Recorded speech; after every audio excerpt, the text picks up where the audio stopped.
अभि सुंदर अभिराम परमहंस उदय पद कोन आज्ञा कहिले कोले लोकर शब्द वाचक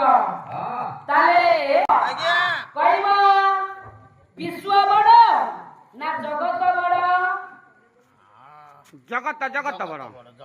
काहे की जगत बड़ जगतर नाथ जगन्नाथ बड़ ठाकुर ता माने जगतर नाथ हेले जगन्नाथ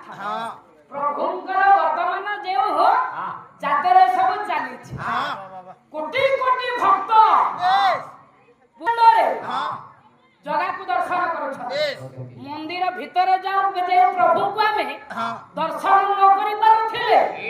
स्वच्छभूत भावरे मन खोला भावरे आमे पूरी बड़ दांड श्रीक्षेत्र धामरे से जगन्नाथ महाप्रभु को दर्शन खोलारे दर्शन करके आसी नहीं तो से हेला जगन्नाथ जगन्नाथ सेई थी पई जगतटा हेला बड़ आज्ञा अच्छा सेति पई बड़ नु आ को विश्व बड़ नु ना तले बुझिले तुमे कहिबो किए बड़ जगतर नाथ जगन्नाथ बोली तुमे कहले जगत बड़ किंतु जगतटा को बंटा होई कि अछि ताईजी भिन्न होई कि अछि केमिति कोन अखंड जगत अछि कि खंडित अछि केमिति आगे खंडित होइछि केमिति कहले उद्भिद जगत प्राणी जगत जीव जगत जल जगत ये सब भिन्न होई कि अछि किंतु विश्व कहिले अखंड विश्व तेनु ये विश्वर ईश्वर हेले जे कि हेले राम बुझिला आज्ञा तेनु जगतटा भिन्न होई कि अछि विश्वटा खंडित न अखंड विश्व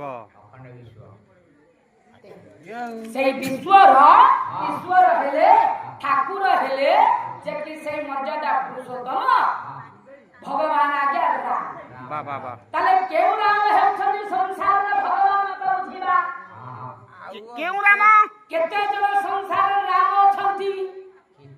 केते जण राम अछंती बा कहले एक ही राम जो दशरथ में हेले दशरथ भगवान द्वितीय राम हेला राम तृतीय नंबर राम हेला नामधारी राम पाला गाय पे आसी छे मां कर